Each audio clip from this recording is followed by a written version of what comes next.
جارێکتر سڵاوتان لێ بێ بەڕێزان تەوەری دۆمان تایبەتە بێ بە پەیوەندیەکانی نێوان هەرێم و بەغدا وەکو دەزانن لە دوێنێ وەفدێکی هەرێمی کوردستان بە سەرۆکایەتی قوبات تاڵەبانی جێگری سەرۆکی حکومەتی هەرێمی کوردستان و بە بەشداری وەزیری پلاندانان و دارایی و چەند وەزیرێکی دیکە و سکرتارێتی ئەنجومەنی وەزیران لە بەغدان بۆ گفتگۆکردن لەگەڵ بەغدا بۆ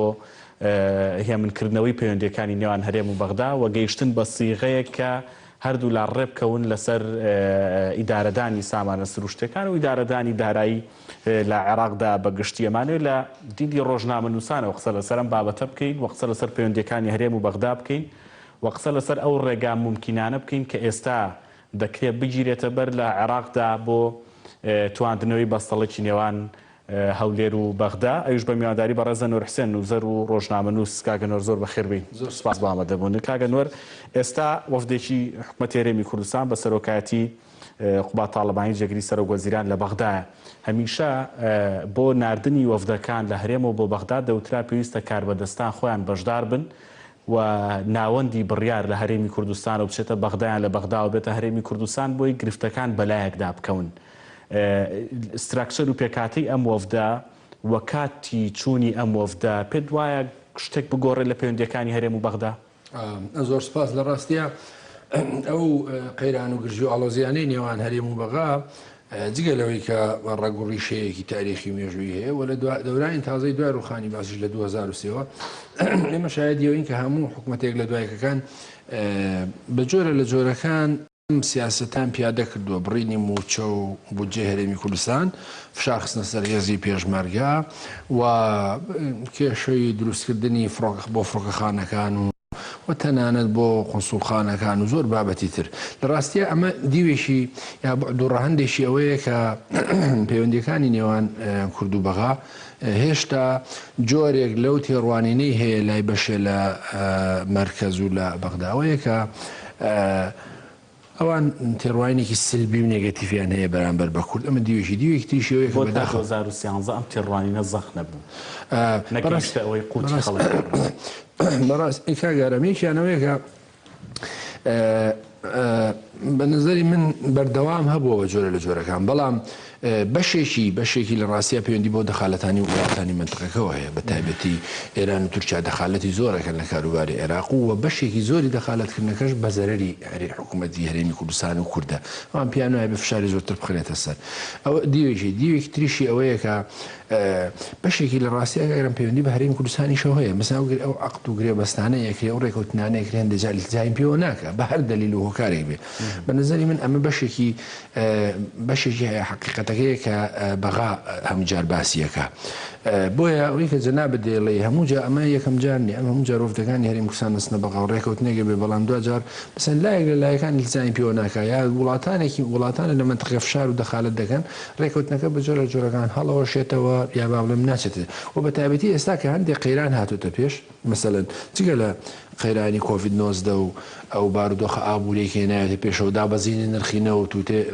شڵەژانی ئابووری عێراق و ناوچەکە و لە هەمان کاتاکە گەرم بەشێکی ڕاستەوخۆ هەندێک لەسەر چاوەکانی هەواڵ باز دەوەکەن کە لەژێر فشاری ئێران و بە تایبەتی هادی عامری و خەز عەلی و هەندێک لە گروپە شیعەکان ئەم جارە فشاریان خستوتە سەر عادل عەبدولمەهدی بۆ ڕاگررتنی بودجەی هەرێمی کوردستان ئەوەش دوای ئەوەی کە خۆپشاندانەکان و ئەتراز و ناڕەزایەتی بەغا و دوای ئەوەی کە مەسەلەن بەشێ لە هێزە شیعەکان و میلیشیا شیعەکان داوای دەرکردنی هێزەکانی ئەمریکایان کردن و هاتنی بۆ هەرێمی کوردستان بۆ هەولێر و دانانی بنکەی پاتریۆتوانە بە جۆرە لە جۆرەکان ڕەتفعلە بەڵام لە ئەساسدا ئەسلی کێشەکە کاگەرم ئەوەیە کە ئەم دوو پێکاتەیە هەم کورد و عەرەب و ئەم دوو ناوەندی بڕیارە هەم ئەوکە جەنابەت باس کرد هەم هەولێر و بەغا یعنی بە مەحکومیت بە ئیجباری لێکێنراون بەیەکەوە و مەسەلەن ناتوانانی بڵێ چەند هۆکارێکی گرنگ هەیە بۆی کە ئیدامە بە بەردەوامی بە مەسەلەن ئەوان هەمیشەواکەن کە نەوتی هەرێمی کوردستان و هەرێمی کوردستان نابێ هیچ جۆرێک سربەخۆیەکی هەبێ هەرێمی کوردستان نابێ مەسەلەن لە ئاستی نێودەوڵەتیەوە مەسەلەن فشارە خەنە سەرەوەی کە هێزی پێشمەرگە بچووک بکرێتەوە مەسەلەن لە زۆر بابەتە بە نظرین بابەتەکان هێندەی سیاسیە هێندی کارگێڕ و ئیداری نییە بابەتەکان پەیوەندی هەیە بە سیاسەتەوە پەیوەندی بۆ تاریخە باشە بۆ دامی ئەم وەفدەکەی لە بەغدان واتە دەبێت وەفدی سیاسی کوردیش هەبێت لە بەغدا و گفتوگۆکان لەسەر سێ ئاست بن نازانم ڕای تۆ چیە لەسەر ئەمە ئاستێکیان لە ڕووی ئیداری و کارژێڕی تەکنیکیەوە ئاستێکیان لە ڕووی سیاسەتی نێوخۆیی لە عێراقدا هێزە سیاسی کوردیەکان بچنە بەغدا لەگەڵ هێزە سیاسی شیعەکاندا بکەونە گفتوگۆی چڕ و وردەوە ئاستێکی تری دیبلۆماسی بێ لە ڕاستیە ئەوە دروستە بەڵام کاگەرم لە واقعدا تۆ مەسەلەن جەنابی سەر کۆمار کووردە ئەتوانێت ئەوەی لەوە بەشێک لەوە نەکێشانە چارەسەرکەوە مەسەلەن پەرلەمانی عێراق نزیک بە 6 ئەندام پەرلەمانی کووردە ئەتوانێت ئەو ڕۆڵە دیبلۆماسیە بگێڕێەوە چەند وەزیر هەیە لەوێ بەداخەوە ینی گرفتەکە بە نەزانی من لەوە کووتم لەوە گەورەترە و بەشێکی کاگەرانی بەڕاستی حقەتەکە شوەیەگە ئەبێتان بۆ حقەتا بنین بەشێکی پەیوەندی بە حکوومەتی هەرێمی کوردستانەوە هەیە ئەین ڕادەستنەکردنینەوە لە کاتی خۆیان و ئەوەی کە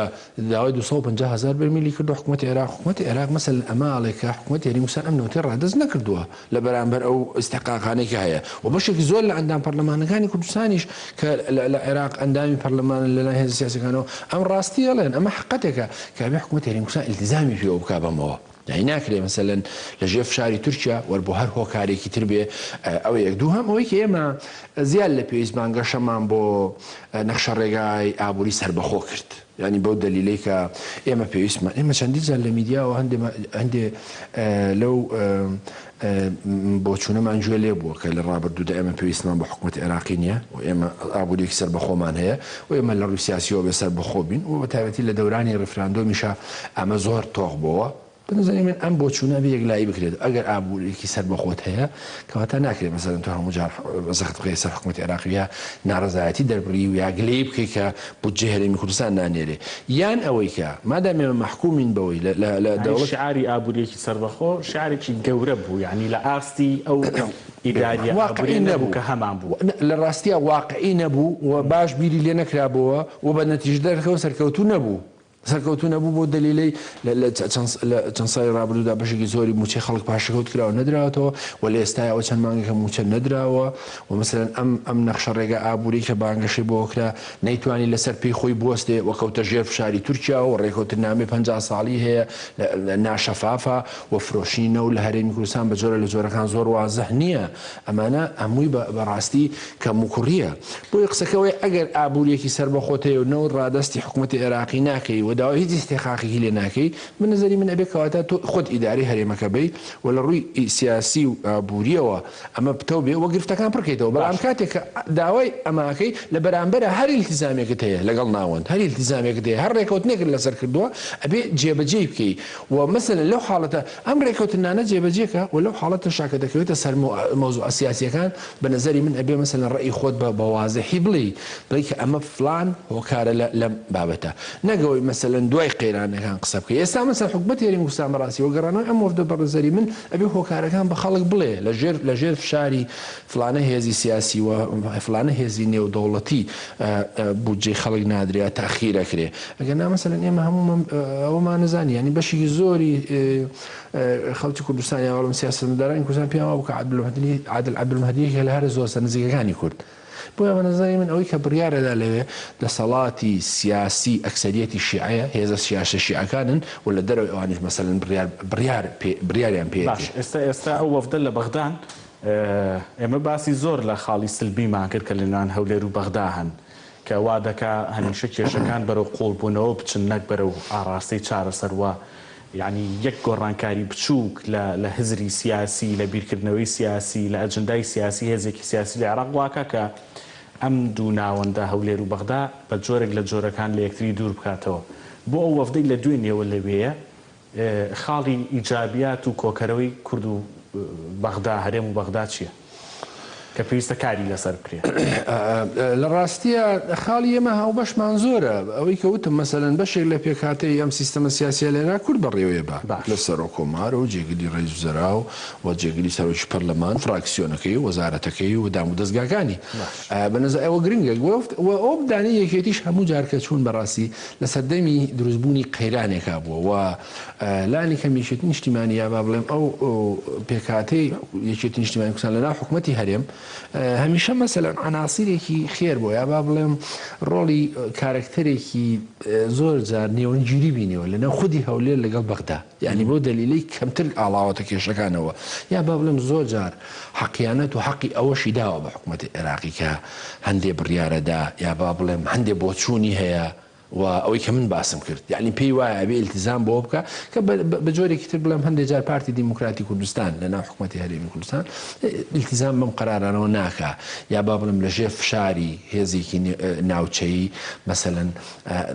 جۆری سیاستکردنەکە و جۆری پەیوەندی سیاسی و ئاوری و کارگەکە بە جۆرێکی تر ئاڕاستەکە یا با بڵێم خەتابی تو نەدا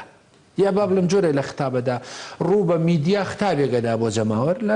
یا هەندێک جار پەیوەندیەکانی بە جۆرێکی ترە لەگەڵ حکوومەتی عێراقی و کاتێک ئاگاتە سەر نوقتەیەکی حەساس وەکو مەسەلەن ئەو کشانەوەی هێزەکانی ئەمریکا بۆ هەولێر بوو ئەمانە بڵم وڵاتێکی وەکو ئێران نیگەرانەکە مەسەلەن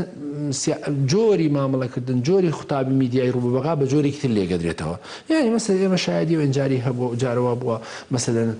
هەندێک لە سەرکردایەتیەکێتیان تۆمەتبار کردو بۆی کە ئەمە دەستی هەبوو لە مۆزایەکە لە کاتێکە ئەمە پەیوەندیەکی سیاسیە مەسەلەن بە قسە و بۆ چوونێکی شەخسی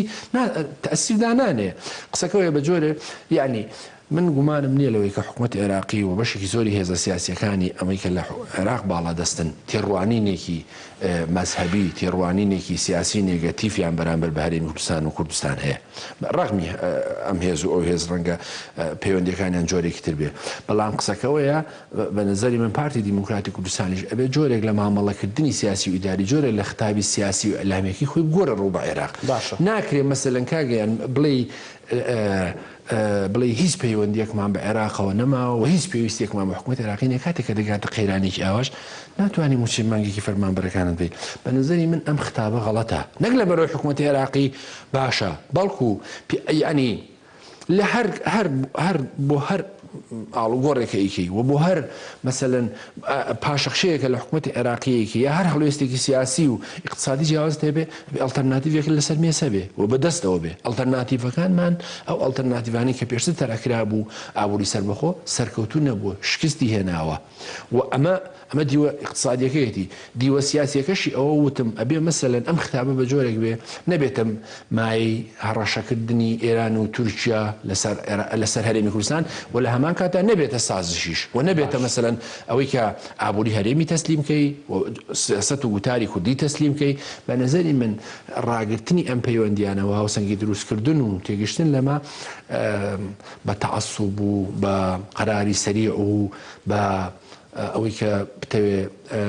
مەسەلەن پۆپۆلیسانە دی ئای ناسیۆنالیزمێک بکەی بە نەزەری من زۆر دەقیق و سەرکەوتووە. باشە ئێستا مستەفا کازمی ئەمڕۆ بەرنامەی حکوومەتەکەی خۆی ئیمزا کردو و پێشکەشی پەرلەمانی کردو واتە ئەمێ بڵێم قۆناغێکی نوێ و حکوومەتێکی نوێ لە عێراق لە سەردەمێکی نوێ دێتە ئاراوە ئەمە هەر لە بۆی بتوانین هەموو ئەو ئەگەر هەمووشی نەبێ 150 ئەو گرفتە گەورانی کە هەمانە ئەو بیرکردنەوە جیاوازانی کە هەمانە بگۆڕین لەگەڵ حکوومەتێکی مستەفا کازمی و ئێمە لە کوردستانە هەنگاوێکی لەو جۆرەمان ناوەوەکو خۆمان لە ناوخۆی خۆمانە بۆی بتوانین وا لە مستەفا کازمی بکەین ئەوژنەوەیەکی تر لەگەڵ لە نابیر بکاتەوە مامەڵە بکە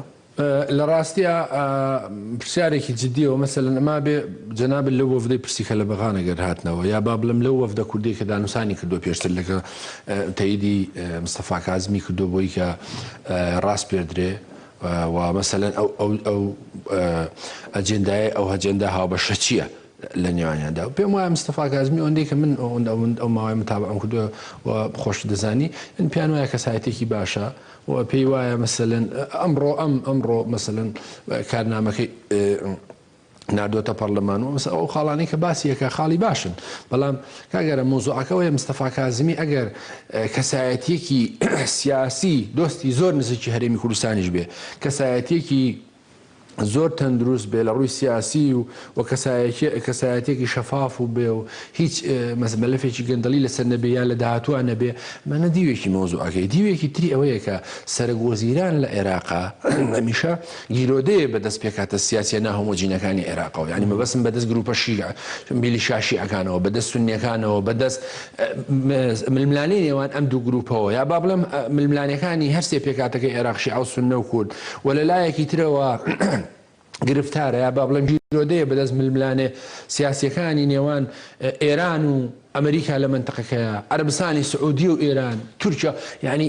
پێکاتەی ناهۆمۆجینی عێراق زۆر ئاڵۆزە بۆ ئیدارەدانی لەبەرەوە کەسایەتیەک بەتەنیا ناتوانێت ئەمڕۆ و دەورە نەخشە ببینێ ئەگەر هێزە سیاسیەکان و پێکاتە سیاسیەکانی عێراق پشتیوانی نەکەن وە کێشە و ئاریشی بۆ دروست نەکەن بە نظری من بەشێکی ئەوەیە کە هەر کام لەم هێزە سیاسیانەوە بە تایبەتی شیعەکان لەبەرەوەی پێیان وایە ئیستحقاقی